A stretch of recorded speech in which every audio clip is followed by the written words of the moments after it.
Hello everybody, I'm Miguel Sanchez. Welcome to episode 27 of Movie History, Walt Disney Animation Studios. And it's been 2 days since the time that I'm doing these videos, since my last episode. Now we're back with another one for you guys. And man, that was quick. Yeah, I finished the episode way too quick. And now we're back with another one for you guys. So that's right, my friends.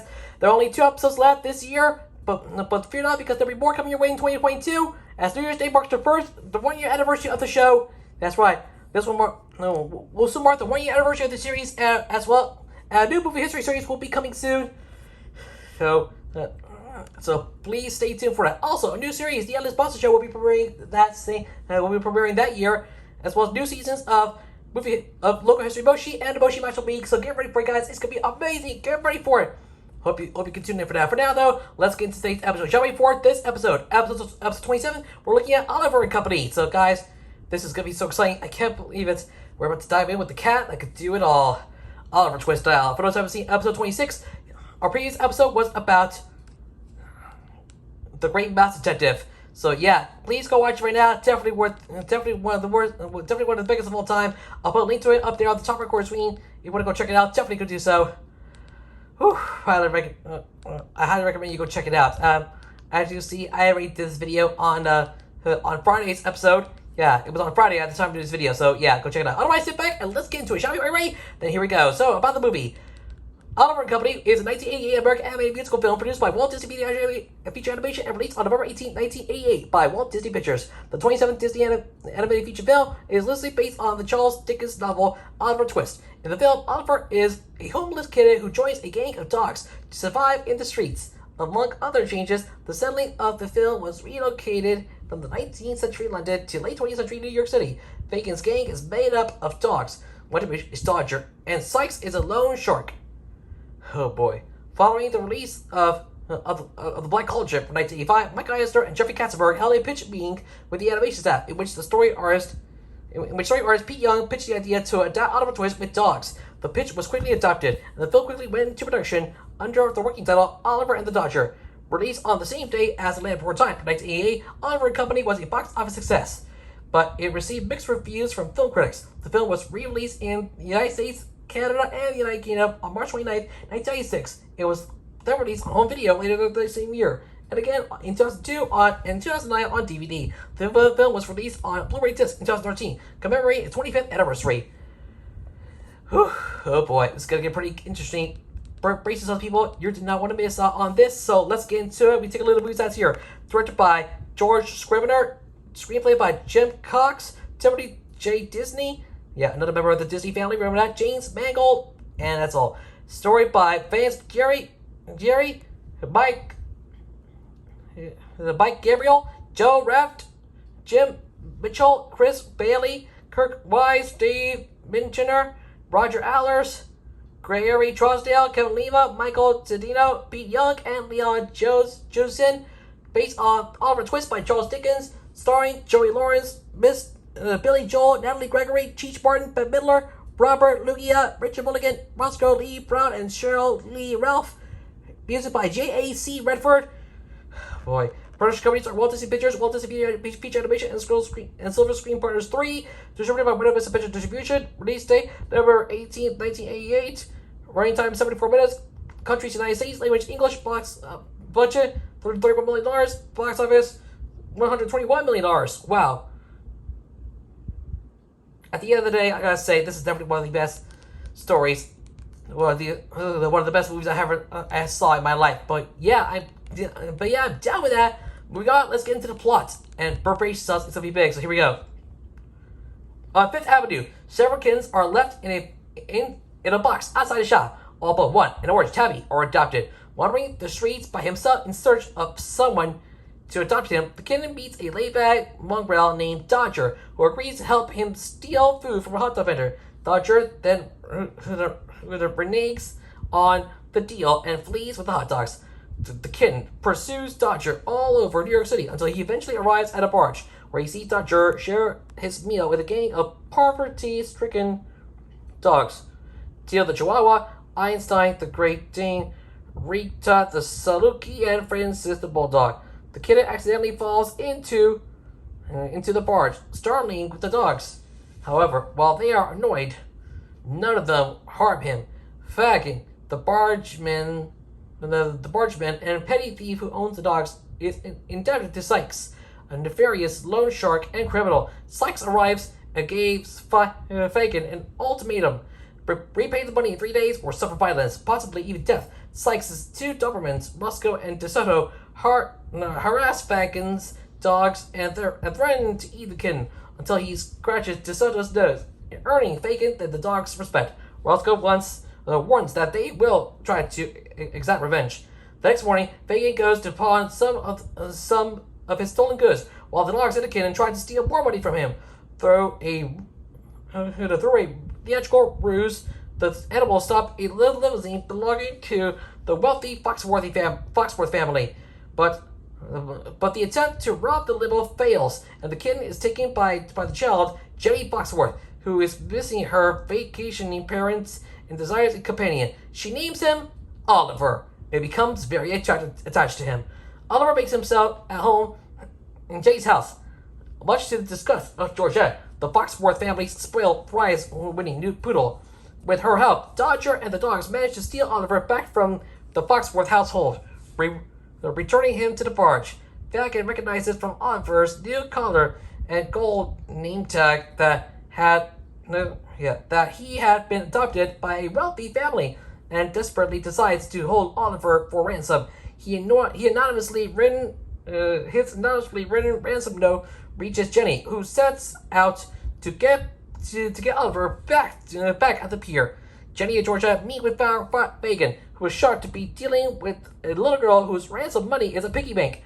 Bothered by his conscience and Jenny's tears, Fagin gives Oliver back freely. Sykes, whom Fagin had informed of the deal beforehand, is watching from the shadows and kidnaps Jenny, intending to ransom her while declaring Fagin's debt paid. Dodger rallies Oliver and the other dogs to free Jenny from Sykes, but Sykes and his Dobermans confront them as they attempt to leave. Fagin saves the group with his scooter, and a chase ensues throughout the streets and into the subway tunnels. Jenny falls from the scooter onto Sykes' car. A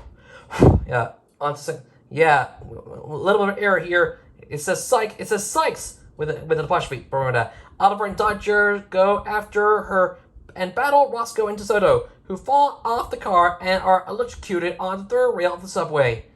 Fagin leaves Tito to drive and saves Jenny, while Dodger and Oliver are thrown from Sykes' car onto the pavement of the Brooklyn Bridge just before an oncoming train strikes and kills Sykes. The Tito drives the scooter to safety, and Jenny and Oliver are reunited. Later, Jenny celebrates her birthday with the animals, Fagin and the family butler Winston, who receives a phone call from Jenny's parents saying that they will be returning from Rome the next day. Oliver opts to stay with Jenny, but he promises to remain in contact with Dodger and the gang.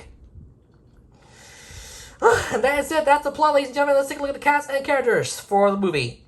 Joey Lawrence as Oliver, an orange orphaned kitten who is looking for a home. He joins Fagin's gang of dogs before being taken in by Jenny. Billy Joel as Dodger, a carefree, charismatic mongrel with a mix of terrier in him. He claims to have considerable street saver flair. He is the leader of Fagin's gang of dogs, and is Oliver's first acquaintance, as well as his eventual best friend and bodyguard. Cheech Martin as Tito, a tiny yet passionate chihuahua in Fagin's gang. He has a fiery temper for his size, and rapidly develops a crush on Georgette, although she is initially repulsed by him. His full name is Ignacio Alonso Julio Federico de Tito. Whoa, that's a long name. I can't believe it. Ignacio Alonso Julio Federico de Tito. I should have remembered that. Richard Mulligan as Einstein, a great Great Dane and a member of Fagin's gang. He is named ironically as he is not particularly bright, representing the stereotype that Great Danes are friendly but dim-witted. I know. Roscoe Lee Brown as Francis, a bulldog with a British accent in Fagin's gang. He appreciates art and theater, particularly Shakespeare. He also detests anyone abbreviating his name as Frank or Frankie. which Tito frequently does. Oh boy. No good, my friends. Cheryl Lee Ralph with Ruth Pointer for singing as Rita, a Saluki and the only female dog in Faggin's gang. She is streetwise and takes Oliver under her wing. Don DeLuise as Fagin, a lonely thief who lives on a barge with his dogs. He desperately needs money to repay his debt with Sykes. Because of his economic situation, he is forced to perform criminal acts such as pickpocketing and petty theft. But in truth, he is well-meaning and genial most of the time. Kenya, genial. That's what you say. I know. Tareen Black and Carl Weintraub as Roscoe and DeSoto, respectively. Sykes' vicious Doberman pinchers who have a hostile history with Dodger and his friends. Roscoe is the apparent leader, while DeSoto seems to be more savage of the two. Oh no! And we have another time, ladies and gentlemen. Sykes must end with just an apostrophe, not with apostrophe S. That's why names that start with end with the letter S always ends with the apostrophe, not with the apostrophe and the S. So remember that. Moving on. Robert Loggia as Bill Sykes, a cold-hearted, immortal loan shark and shipyard agent who lent a considerable sum of money to Fagin and expects to pay it back. Natalie Gregory with Han Tran for singing as Jenny Foxworth, a kind-hearted rich girl who adopts Oliver. I know. Told you don't. But that's okay. William Glover as Winston, the Foxworth family's bumbling but loyal butler. Bette Midler as Georgette, the Foxworth family's prize-winning poodle. Fagin is spoiled, she becomes jealous of Oliver, but eventually accepts him and Fagin's gang. And finally, Frank Welker as Old Louie, an aggressive, bad-tempered hot dog vendor who appears early in the film when Oliver and Dodger steal his hot dogs. He's described by Dodger as a well-known enemy of the four-legged world, meaning that he hates both cats and dogs. Oh boy, this is actually good. So all these voices, we only have two singing voices: Ruth Pointer for Rita, and Minhan Tran for Jenny. And that's pretty much it. Moving on to the production, another big one. Oliver and Company was the 27th animated film developed by Walt Disney Feature Animation, not called Walt Disney Animation Studios, remember that, and the first one to begin production under the supervision of then CEO Michael Eisner and studio chairman Jeffrey Katzenberg. The duo, who have previously worked at Paramount Pictures as chairman and head of production, respectively joined the company in 1984. At the release of The Black Culture for 1985, which I did on episode 25, which I highly recommend you go do so.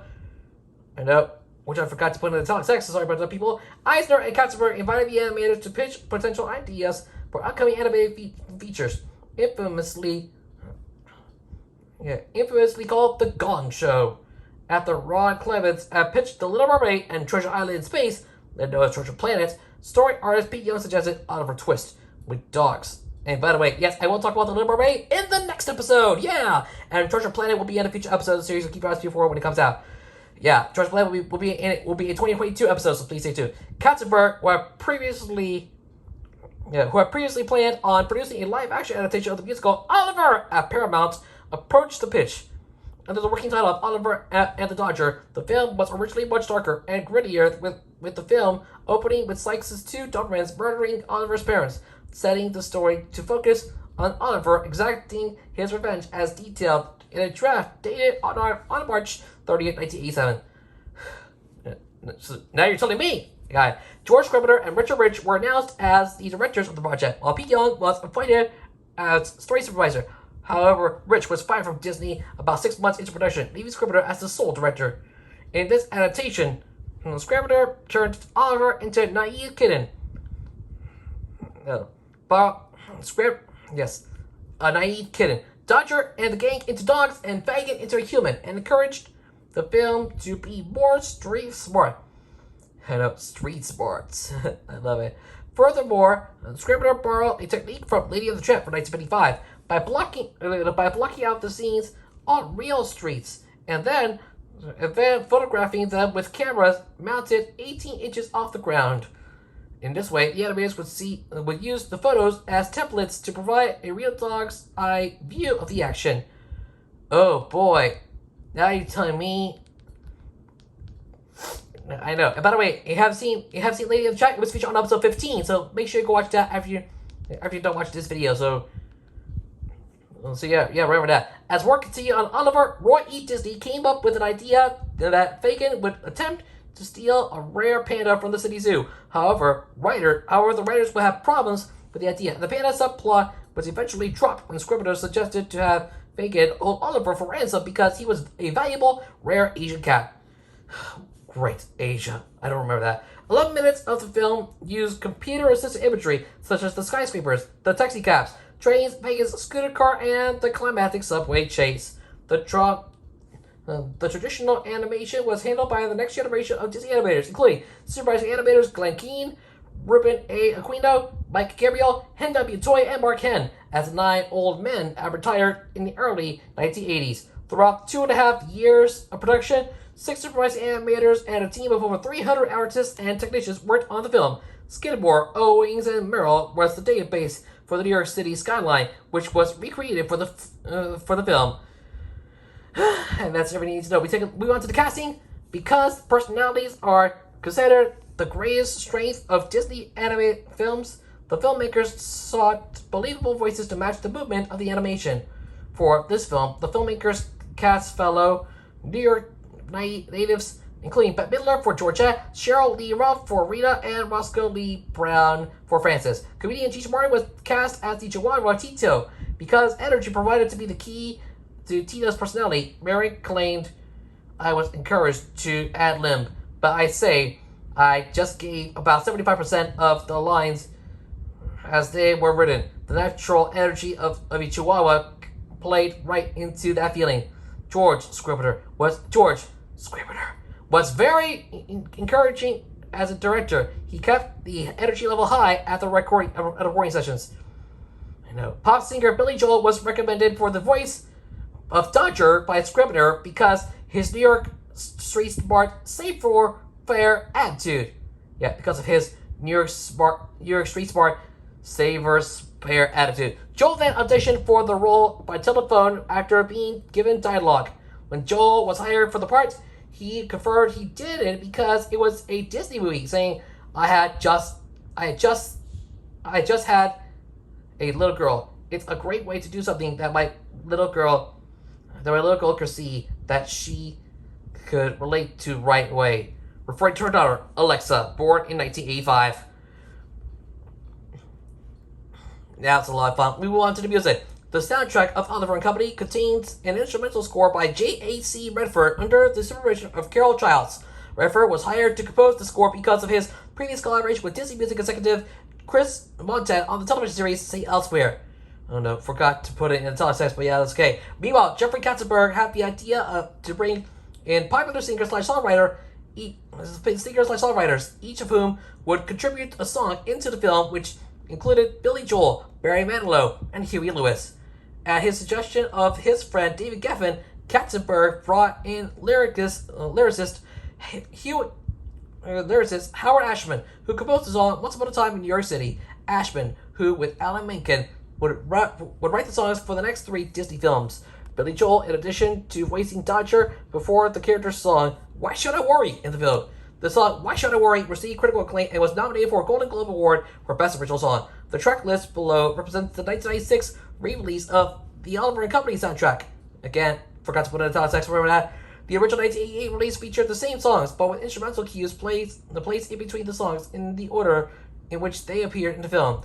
Using the numbering system in the list below, the order of the tracks on the 1988 release would be 1, 2, 6, 7, 3, 4, 5, 8, 9, 10, 11. The reprise of Why Should I Worry, performed by the entire cast, remains unreleased on CD. Yeah, that's everything to know. Original songs performed in the film include number 1, title and song performance, remember that. Number 1, Once Upon a Time in New York City, written by Howard Ashman and Barry Mann, performed by Huey Lewis. Number 2, Why Should I Worry, performed by Dan Hartman and Charlie Midnight, performed by Billy Joel. Number 3, Trees of Gold, written by Dean Pitchford and Tom Snow, performed by Ruth Pointer. Number 4, Perfect Is Easy, written by Jack Feldman and Bruce Sussman and Barry Manilow, performed by Bette Midler. Number 5, Good Company, Ron Mucka and Robert Minkoff, performed by Miha Tran.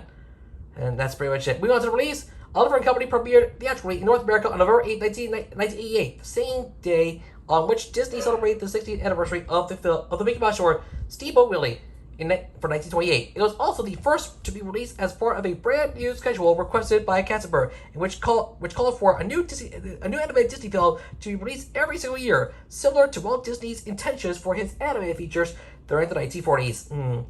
Yeah, that's pretty much it. Moving on to marketing, Oliver and Company was the first Disney animated film to include real-world advertised products. More than 30 company logos and brand names were shown in the film, including Kodak, Dr. Scholl's, Sony, Diet Coke, Tab, McDonald's, Yamaha, Ryder, and USA Today. However, the filmmakers commented on ABC's The Magical World of Disney that this was done for realism, was not a paid product placement, and that it would not be New York City without advertising. Instead, Katzenberg urged the marketing campaign to focus on the classic Dickens novel and the pop score, and promotional tie-ins included Sears, which produced and manufactured products with themes inspired from the film, and McDonald's, which sold Christmas musical ornaments based on Oliver and Dodger, and small finger puppets based on the characters in the Happy Meal. For its theatrical re-release in 1996, the film was accompanied with a promotional campaign by Burger King. In the United Kingdom, Oliver and Company was not distributed by Buena Vista International, but by Warner Brothers. Warner Brothers. They do not own the rights to the film. It's Disney, not Warner Brothers. We've got... Buena Vista International did, however, release the film on home video, so yeah, that's all. Moving on to home video, despite its successful box office performance, Oliver and Company was not released on home video, despite being one of the most requested Disney films. After its theatrical re-release, Oliver and Company was released on VHS and Widescreen Laserdisc in the United States on September 25th, 1996 for a limited time, and the United Kingdom in 1997. It was later released on DVD on May 14, 2002. The 20th Anniversary Edition DVD was released on February 3rd, 2009, and its 25th Anniversary Edition Blu-ray was released on August 6, 2013. The film became available for streaming on Disney Plus since it launched on November 12, 2018, which is 2 years ago, my friends, 2 years ago! Remember that. Moving on to resumption for box office. Oliver and Company and Don Bluth's The Land Before Time opened on the same weekend in the United States and Canada. The latter film debuted at number 1, grossing $7.5 million, while the former opened in 4th place, grossing $4 million. Nevertheless, Oliver and Company outgrossed The Land Before Time with a total gross in the United States and Canada of $53 million compared to the latter's $46 million, making it the animated film with the highest gross from its initial run. It was also the first animated film to gross $100 million worldwide in its initial release. Its success prompted then Disney Animation executive Peter Schneider to announce the company's plans to release animated features annually. I know. This is amazing. I love the sound of that.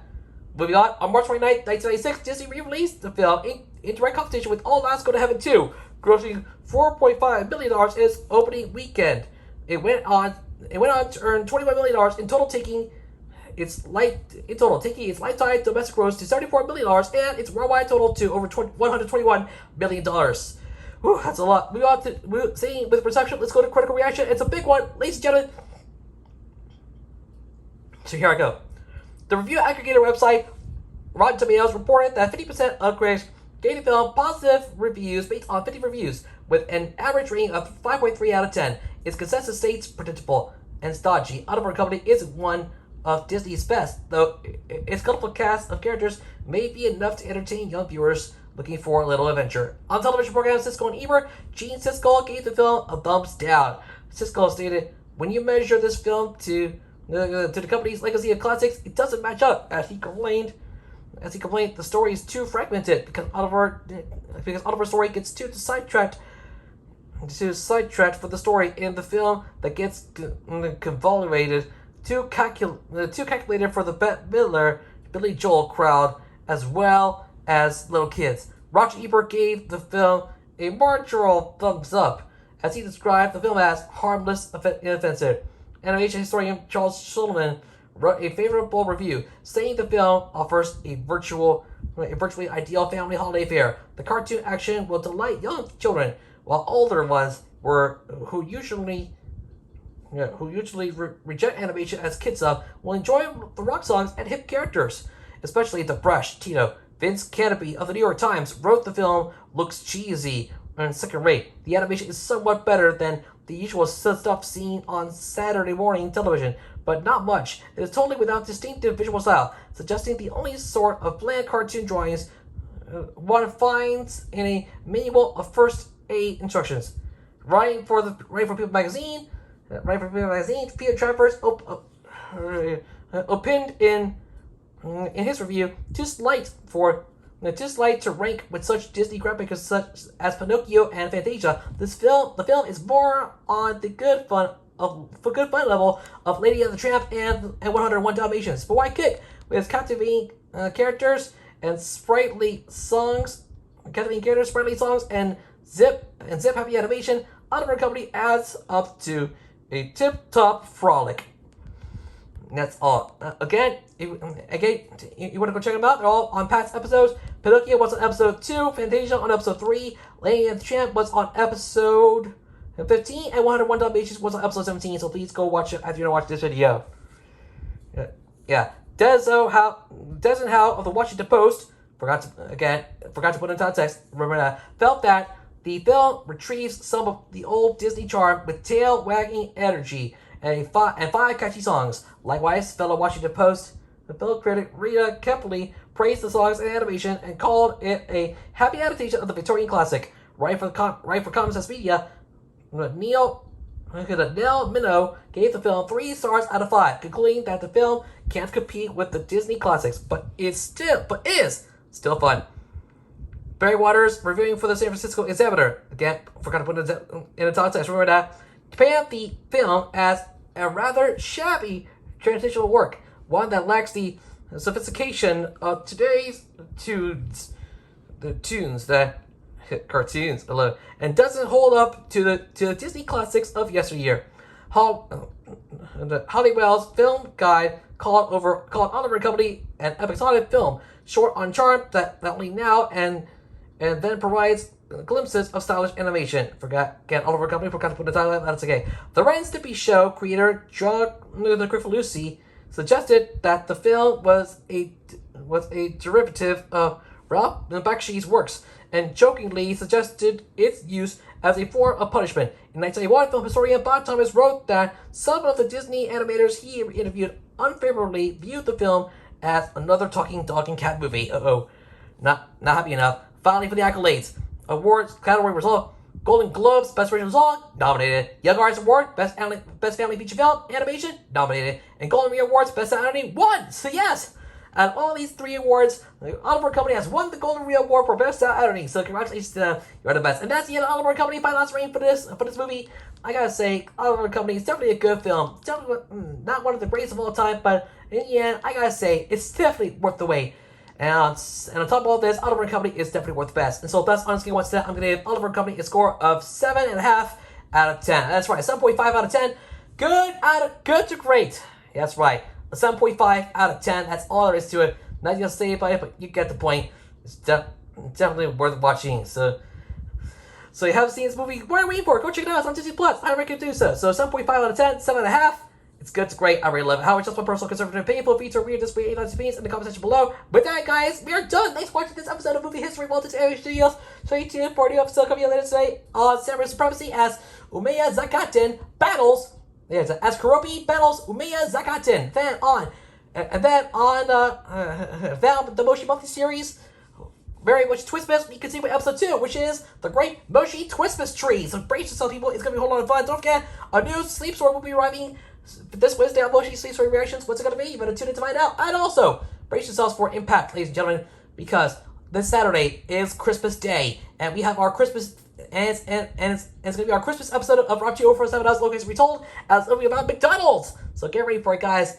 You do not want to visit. Coming soon on Local History, we'll be taking a look at TVR 1, TVR 2, and TVR 3, all from Romania. On Moshi Monster Miami, we'll take a look at some monsters. And on Local History 2, we'll take a look at WTOL, KXAS TV, KNVO, XHRIO, TDT, Subway Fresh Fruit for Kids, and The Addams Family 2, as it'll be the 2021 finale of the show.